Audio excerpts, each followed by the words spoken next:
اور کسی قسم کی بغاوت یا کسی قسم کا جو ریئیکشن مجھے نہ آئے، تو اس نے اپنے کلچرل ویلیوز کے اندر کچھ ایسے مذہبی نظریات اور قائد شامل کرنا شروع کیے جس کے تحت پنڈت یا پادری، اس زمانے کا، ظاہر اس پنڈت پادری نہیں کہتے تھے، جو ریلیجس مین تھا وہ بھی اس نے ایک بنا کے اپنے انڈر کر لیا، اور لوگوں کو یہ بات مشہور کر دی کہ سردار جو ان سا ہے نہ صرف کہ دنیاوی اعمال کے لیے آپ کا فائنل کرنے والا انسان ہے، بلکہ ایک خدائی یا خدا جیسا یا دیوی دیوتاؤں سے رابطہ کرنے کے لیے آپ نے سردار کے تھرو ہی خدا تک پہنچنا ہے یا دیوی دیوتا تک پہنچنا ہے، آپ ڈائریکٹ نہیں پہنچ سکتے۔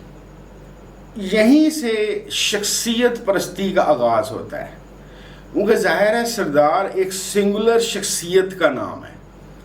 انفارچونیٹلی ویسے تو کہا جاتا ہے کہ پاکستان ترقی یافتہ ملکوں سے 200-300 سال پیچھے ہے۔ میری نظر کے مطابق یا میری انڈرسٹینڈنگ کے مطابق ہمارا ملک لوگوں سے یا یورپ سے 200-300 سال یا 1000 سال پیچھے نہیں، کم از کم 10-12 ہزار سال پیچھے ہے۔ کیوں؟ ان لوگوں نے قبائل اور سرداری نظام سے جان چھڑا کر ریاست کو مضبوط کر لیا، اور ہم آج تک شخصیت پسندی کو اپنے اندر سے نہ نکال سکنے کی وجہ سے آج بھی یہ پسند کرتے ہیں کہ کسی پارٹی کی بجائے ہمارا جو ایک لیڈر ایک شخص ہو جس کی ہم پوجا کریں اور جس کی بات مانیں اور جس کو ہم فالو کریں۔ سو مچ سو ہم اس کی اتنی عزت اور اتنا احترام کرتے ہیں اس ایسی کسی شخصیت کا کہ ہم نہ صرف کہ کیونکہ اس خطے میں برہمنز کا، شودر کا، کھتری وغیرہ کا ایک پورا سٹرکچر انسانوں کا چلتا رہا ہے، تو ہم نے اس سے بھی بارو کیا۔ اور آپ اگر کبھی غور کریں، برہمن مینز کہ ایک اسپیشل کلاس آف ہندوز جن کا خدا کے ساتھ اسپیشل رابطہ ہے اور ان کے لنکس ہیں اور سب سے زیادہ قابل احترام ہیں۔ آپ کو ہر مذہب کے اندر برہمنز نظر آئیں گے۔ ہم شخصیت پسندی اس وجہ سے اتنی زیادہ کرتے ہیں کہ ہم اپنے لیڈران کو نہ صرف کہ ایک قبائلی سردار کی طرح اس کی پوجا کرنے کے لیے تیار ہو جاتے ہیں، بلکہ اس کے خاندان کو بھی جس طرح کسی برہمن خاندان کو عزت دی جاتی ہے، ہم اس کی بھی وہی سٹیٹس اس کو دے دیتے ہیں۔ اور یہ بات ذہن میں رکھیے گا کہ یہ جو شخصیت پسندی یا خاندان پرستی ہے، یہ صرف پاکستان کا مسئلہ نہیں ہے، یہ پاکستان، بنگلہ دیش اور انڈیا کا تینوں کا ایک مشترکہ پرابلم ہے۔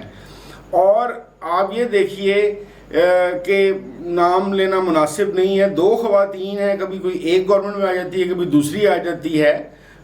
بنگلہ دیش کے اندر ہندوستان نے کوئی 60-65 سال بعد گاندھی خاندان یا نہرو خاندان کے علاوہ کسی کو چنا، لیکن وہ شخصیت پرستی اور شخصیت پسندی یا خاندان کی پوجا سے نکل کر وہ ملک جو ایک سیکولر ملک کے نام پہ مشہور تھا، وہ ایک وائلنٹ ریلیجس ملک بن گیا۔ مینز کہ انہوں نے پجاری ازم اور اپنے آپ کو سرنڈر کر دینا نہ چھوڑا۔ شخصیت پسندی اور شخصیت پرستی کے علاوہ دوسری کمال کی چیز اسی سے لنکڈ ہے خود پسندی۔ جب بھی کوئی ایسا قبائلی سسٹم یا ایک نان سٹرکچرڈ انوائرمنٹ ہوتی ہے تو اس کے اندر ہر بندہ ہی اپنے آپ کو افلاطون سمجھ رہا ہوتا ہے۔ اس کے خیال کے مطابق میں best of the best available ایک انسان ہوتا ہے۔ کیوں؟ کیونکہ معاشرے میں کوئی سطحیں یا ایک انٹلیکچول وجہ سے طبقات تو موجود نہیں ہوتے، تو ہر انسان اپنے آپ کو ایک لیڈر سمجھ رہا ہوتا ہے۔ اس کی مثال آپ اس طریقے سے لے لیجئے، میں عام سی مثال دیتا ہوں کہ 11 کھلاڑی ہوتے ہیں پاکستان کرکٹ ٹیم میں، اور اس میں سے 6 یا 7 اس بات کے دعویٰ دار ہوتے ہیں کہ کیپٹن میں نے بننا ہے۔ کیوں؟ وہ اپنے آپ کو ہی بیسٹ آف دا بیسٹ سمجھتا ہے اور ہر چیز کے لیے اپنے آپ کو ہی پریزنٹ کرنا چاہتا ہے۔ اچھا، یہ جو سی پہلی وجہ ہے شخصیت پسندی اور شخصیت پرستی اور خود پسندی اور خود پرستی کا جو ان سا مسئلہ ہے، اس کا سب سے بڑا پرابلم نمبر 1 جو ابھر کے سامنے آتا ہے وہ یہ آتا ہے کہ یہ لوگ جو شخصیت کو فالو کر رہے ہوتے ہیں یا شخصی خاندانوں کو فالو کر رہے ہوتے ہیں یا ہر چیز میں اپنی ذات کو ہی بیسٹ سمجھتے ہیں، یہ کبھی بھی سٹرکچر بننے نہیں دیں گے۔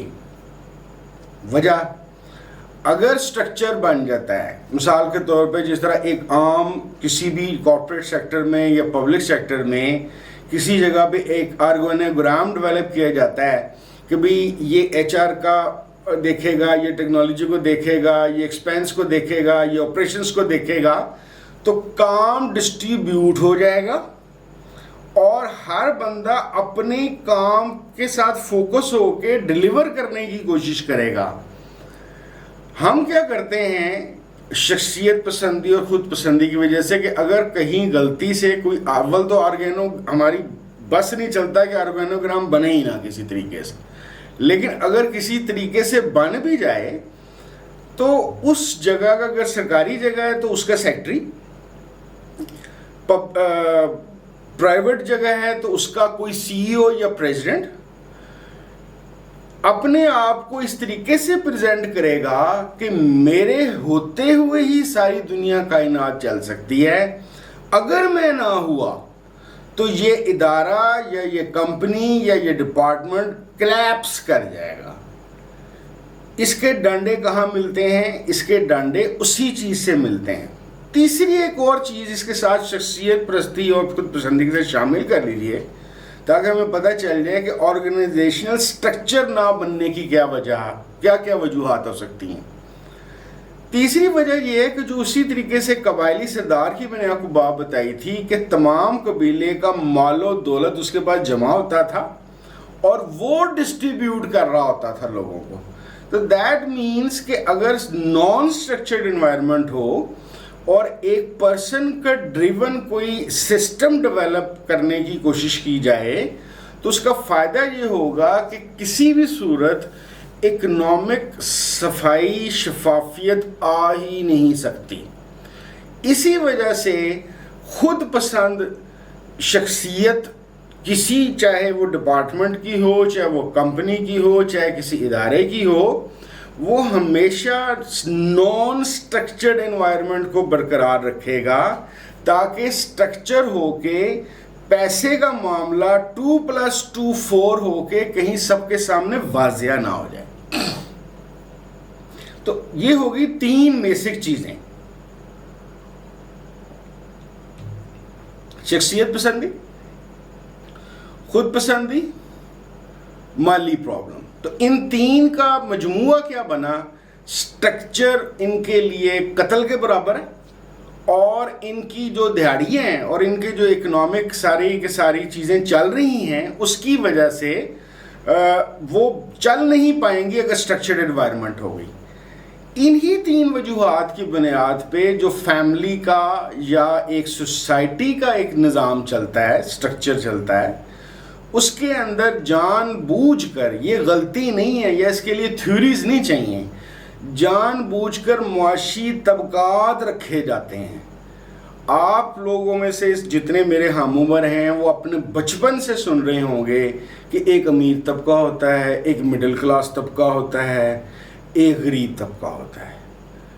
دیٹ مینس کہ ہم نے اپنے ذہنوں میں کہیں نہ کہیں یہ بات مان لی ہے کہ یہ 3 طبقات ہی رہیں گے۔ کوئی بھی تھیوری آ جائے، کوئی بھی سسٹم آ جائے، ہم نے ان 3 کے ساتھ چلنا ہے۔ امیر جون سا ہے وہ ایک علیحدہ مخلوق ہے، مڈل کلاس کہیں اور سے آئے ہیں، اور غریب جون سے ہیں وہ شودر ہیں۔ ان 3 طبقات کے ہوتے ہوئے کبھی بھی ایک مناسب فنکشنل سسٹم ڈیولپ ہو ہی نہیں سکتا، کیونکہ سسٹم سب سے پہلے، جو ہم نے کل سسٹم کے متعلق بات کی تھی، سب سے پہلے سسٹم مانگتا ہے کنسسٹنسی کے ساتھ شفافیت اور ایکویلٹی لیول کے اوپر جا کے پرفارم کرنا۔ تو اگر یہ 3 طبقات کی گفتگو بند ہو جائے گی تو آپ کا سسٹم جو سا ہے وہ امیر کے بہت سارے جو اس کی خواہشات ہیں یا جو اس کے پرکس اینڈ پریویلیجز ہیں وہ ان کو کلیپس کروا دے گا. دیٹ از وائی آپ کا چاہے کوئی مذہبی ادارہ ہو, چاہے کوئی سیاسی ادارہ ہو, چاہے کوئی پبلک ادارہ ہو, چاہے کوئی پرائیویٹ ادارہ ہو, آپ ان تین طبقات کی بات آپ یہ سوچیں 200 سال پہلے کارل مارکس ان تین طبقات کی بات کر رہا تھا, آج بھی ہم انہی تین طبقات کی بات کر رہے ہیں اور بڑی خوشی خوشی سے بات کرتے ہیں. ہمارا کمال یہ ہو گیا ہوا ہے کہ ہم تین طبقے ہونے کو اپنا پرابلم ہی نہیں سمجھتے, اس کو حقیقت مان چکے ہیں. تو یہ چار چیزیں ہو گئیں. اب آ جائیں کہ ہمارے اور کون سی ایسی چیزیں ہیں جس کی وجہ سے ہم سسٹم بنا نہیں پاتے, یا میرے خیال کے مطابق تو مناسب الفاظ یہ ہوں گے کہ سسٹم بنانے کی ہماری نیت ہی نہیں ہوتی. وہ ہے ہمارے ملک کا ایک خاص قسم کا پولیٹیکل انوائرمنٹ. اس پولیٹیکل انوائرمنٹ سے ایک مخصوص تاریخ نے جنم لیا ہے. اس مخصوص تاریخ نے پھر دوبارہ سے ایک اور طرح کے سیاسی میدان ڈیولپ کیے.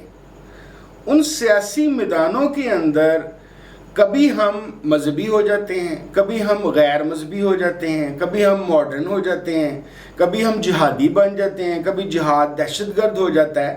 تو ہمارا جو سا ملک کا پولیٹیکل سسٹم کی ایک کونوٹیشن ہے, یا جو اس کی ایک کس مقصد اس کا پولیٹیکل سسٹم کا وہ ڈیفائنڈ ہی نہیں ہے کہ یہ کاہے کے لیے ہے, یہ کس طرف لے کے جانا ہے. اس کی میں آپ کو ایک مثال دیتا ہوں. ہر 10 سال بعد 15 سال بعد ہمارے یہاں پہ کم از کم جب سے مجھے ہوش ہے ایک لیڈر آتا ہے. میرے بچپن میں اور میرے لڑکپن کے اندر جو مشہور لیڈر تھے وہ ضیاء الحق صاحب تھے. اس کے بعد بے نظیر صاحبہ آ گئیں, پھر نواز شریف صاحب آ گئے, پھر اس کے بعد پھر دوبارہ سے آصف زرداری صاحب آ گئے, اور پھر عمران خان صاحب آ گئے. یہ تمام کے تمام جتنے بھی ہمارے لیڈر تھے ان کی ایک میعاد تھی. کسی کی 5 سال, کسی کی 10 سال, کسی کی 20 سال. یہ ایک میعادی بخار کی طرح ہمارے پاس آتے ہیں اور اس کے اندر ان کی پرائورٹیز ہی جو سی ہیں وہ ڈیفائن ہی نہیں ہو پاتی, اور اس اثناء میں ان کا کوئی نہ کوئی تبدیلی اس کے اندر آ جاتی ہے. تو پولیٹیکل سسٹم اور اس طرح کی تاریخ ہونے کی وجہ سے ہماری ایز اے نیشن پرائورٹیز ہی سیٹ نہیں ہوئیں. ہم نے بننا کیا ہے, اور اس کی ایک ٹریجڈی ہے. ان میں سے جب بھی کوئی ہٹتا ہے, چاہے وہ ضیاء صاحب تھے, چاہے لیٹسٹ بات کیجیے, مجھے اچھی طرح یاد ہے کہ جب ضیاء صاحب کا جہاز والا حادثہ ہوا, ان کا انتقال ہوا, تو پوری قوم کے اندر ایک سوگ تھا, اور یہ لوگ کہہ رہے تھے کہ یار آپ پاکستان نہیں بچ سکتا. بے نظیر صاحبہ آئیں, وہ ہٹی, انہوں نے کہا جی اب پاکستان ڈوب جائے گا. نواز شریف صاحب آئے اور گئے تو انہوں نے کہا جی اب پاکستان ڈوب جائے گا. عمران خان صاحب ریسنٹ میں آئے اور یہ گئے تو انہوں نے کہا جی اب پاکستان ڈوب جائے گا. یعنی کہ ہمارا جو آئیڈیا آف نیشن ہے اور ایک کنسیپٹ آف کنٹری ہے وہ ہم اتنا فریجائل سمجھتے ہیں کہ یہ کسی ایک بندے پہ کھڑا ہوتا ہے, اور اس ایک بندے کے نہ ہونے کی وجہ سے ہمارا یہ خیال ہوتا ہے کہ یہ ڈوب جائے گا. اس کی وجہ بھی جو پہلی والی وجہ ہے وہی ہے کیونکہ یہاں پہ پولیٹیکل پارٹیز نہیں ہوتی. یہاں پہ اصل میں شخصیات ہوتی ہیں. آپ نے انگلینڈ میں, یو کے میں لیبر پارٹی یا ٹوری پارٹی کا نام سنا ہوگا. بہت ریئر ہوتا ہے کہ آپ کو ٹوری پارٹی کا یا لیبر پارٹی کا تمام انگلینڈ کے لوگوں کا اس کے جو پریزیڈنٹ ہے یا جو ہیڈ ہے اس پولیٹیکل پارٹی کا اس کا نام بھی یاد ہو. لوگ آتے ہیں جاتے ہیں. کوئی خاص طور آپ کو پتہ ہے پچھلے دنوں یو کے اندر 2-2.5 سال ایسے گزرے ہیں کہ 6-8 مہینے کے اندر 2-3 یعنی کہ یہ جو سا آج کل جو سا ان کا پرائم منسٹر ہے یو کے کا جو انڈیا سے تعلق رکھتا ہے، یہ کوئی تیسرا ہے 1.5 سال کے اندر. اور لیکن اس کے باوجود کیونکہ ادارہ مضبوط ہے اور شخصیت کے اوپر ڈپینڈنسی نہیں ہے، نظام ایک پولیٹیکل سسٹم چل رہا ہے، تو اس کی وجہ سے بورس جانسن کے جانے سے یا کسی بھی اور یو کے کی پرائم منسٹر کے جانے سے یا امریکہ کے اندر بل کلنٹن بڑا اچھا دور گزار کے گیا، پھر اس کے بعد اوباما بہت اچھا دور گزار کے گیا، لیکن ان کے جانے کی وجہ سے ایسا نہیں ہوا کہ اب تو امریکہ نہیں چل سکتا. یہ واحد ہمارا ملک ہے یا ہمارا خطہ ہے جس کے اندر چیزوں کے سسٹمیٹک نہ ہونے کی وجہ سے، شخصیت پرستی ہونے کی وجہ سے، پولیٹیکل سسٹم کا پراپر ایڈمنسٹریٹو اور فائنینشیل سسٹم نہ ہونے کی وجہ سے ہم بھول جاتے ہیں کہ پاکستان 24 کروڑ لوگوں کا ملک ہے. اس میں ہر طرح کی زبان بولنے والا، مختلف رنگ و نسل کے لوگ رہتے ہیں، بہتر سے بہترین دماغ بھی موجود ہیں، لیکن نہیں، ہم کبھی بھی اس چیز کو لے کے چلنے کی کوشش ہی نہیں کرتے. ہمیں ہر وقت یہ لگتا ہے یہ ملک ڈوب جائے گا یا ٹوٹ جائے گا. کیوں؟ اس وجہ سے کہ ہم اپنے اس قبائلی مائنڈ سیٹ سے آج تک نکل ہی نہیں سکے، کیونکہ نکلتے تو سسٹمز بناتے، آرگنائزیشن سٹرکچرز ڈیولپ کرتے، چھوٹی موٹی گھٹیا قسم کی جو ہم ایک دوسرے کے خلاف سیاست کرتے رہتے ہیں عام زندگی میں، ہم اس میں سے نکلتے اور چیزوں کو آگے لے کے چلتے. سو مچ سو ایک اور 5ویں چیز جس پہ میں بہت زور دینا چاہوں گا، ایک اور بڑی پرٹیکولر وجہ ہے نظام نہ بنا سکنے کی، وہ ہے کسی بھی ادارے کا، جس طرح میں نے پاکستان کا کہا کہ پاکستان کا ہم بھول جاتے ہیں کہ بھائی ایک 2 قومی نظریے پہ بنا ہوا ملک تھا، اب یہ 24 کروڑ لوگ اس کے اندر رہتے ہیں، اس کے پاس ایٹامک پاور ہے، اس کے پاس دریا ہیں، صحرا ہے، یہ بڑے بڑے امیر لوگ اس کے اندر کام کر رہے ہیں، صرف ملک کی اکانومی بڑی ہماری غریب ہے لیکن ماشاءاللہ بندے بڑے امیر ہیں اس کے اندر. یہ بھی ایک عجیب لطیفہ سے ہے ہمارے یہاں پہ کہ ملک غریب ہے، لوگ امیر ہیں. تو 5ویں چیز جو سی مجھے اس چیز کے جو مجھے یاد بڑی پنچ کرتی ہے اس چیز کے اندر، اچھا 5واں جو بڑا امپورٹنٹ پوائنٹ مجھے لگتا ہے نظام نہ بنا سکنے کی وجوہات میں سے، وہ یہ ہے کہ جس طریقے سے میں نے بات کی کہ کسی ملک کا یا کسی نیشن کا ایک مقصد حیات یا ایک موٹو یا ایک مشن سٹیٹمنٹ ہوتی ہے، وہ اس کے مطابق چلتا رہے گا، اس کے مطابق چیزوں کے پروسیسز بنائے گا، سٹرکچر ڈیولپ کرے گا، ہیومن ریسورس کی ہائرنگ کرے گا، تو چیزیں چلتی رہیں گی. اسی طریقے سے کوئی بھی ادارہ، چاہے وہ مذہبی ادارہ ہے یعنی کہ مسجد کمیٹی سے لے کر کسی بھی قسم کا کوئی مزار ہے یا کسی بھی اور طرح کا کوئی مذہبی ادارہ ہے، یا چاہے کوئی یونیورسٹی ہے، چاہے وہ کوئی کالج ہے، مجھے بہت شدت سے کمی محسوس ہوتی ہے کہ ہمارے اکثر اداروں کا مشن سٹیٹمنٹ اور آبجیکٹیو بھی کلیئر نہیں ہوتا. مثال کے طور پہ جو مذہبی ادارہ ہے، ظاہر ہے مذہب کا متعلق تو ہمیں یہی پتہ ہے کہ بھئی یہ ان لوگوں نے مذہبی ادارہ سٹارٹ کیا اس نظریے سے کہ لوگوں کا اللہ رسول سے تعلق بنے، واسطہ بنے، لوگوں کی اخلاقی تربیت ہو. تو اخلاقیات کے جو ہمارے حالات ہیں وہ ماشاءاللہ آپ دیکھتے ہی ہیں کہ کس قسم کے ہیں. لیکن آہستہ آہستہ جو مذہبی لوگ ہیں وہ مختلف قسم کے ملٹی فیورس قسم کے آبجیکٹیوز بنانا شروع کر دیتے ہیں. ان کا اپنا ایک مالی نظام بھی بن جاتا ہے، وہ پالیٹکس کے اندر بھی پارٹیسپیٹ کر لیتے ہیں، وہ ملکی ایڈمنسٹریشن یا ملک کے جو سی خارجہ پالیسی ہے یا داخلہ پالیسی ہے اس پہ بھی کمنٹری شروع کر دیتے ہیں. یعنی کہ ہر چیز کے اندر وہ فٹ ان ہو جاتے ہیں. اسی طریقے سے کوئی این جی او جب کھلتی ہے تو این جی او کا نارملی ایک مقصد ہوتا ہے کہ یار میں یہ ادارہ بنا رہا ہوں یا بنا رہی ہوں اس پروجیکٹ اور اس طرح کے لوگوں کی مدد کے لیے.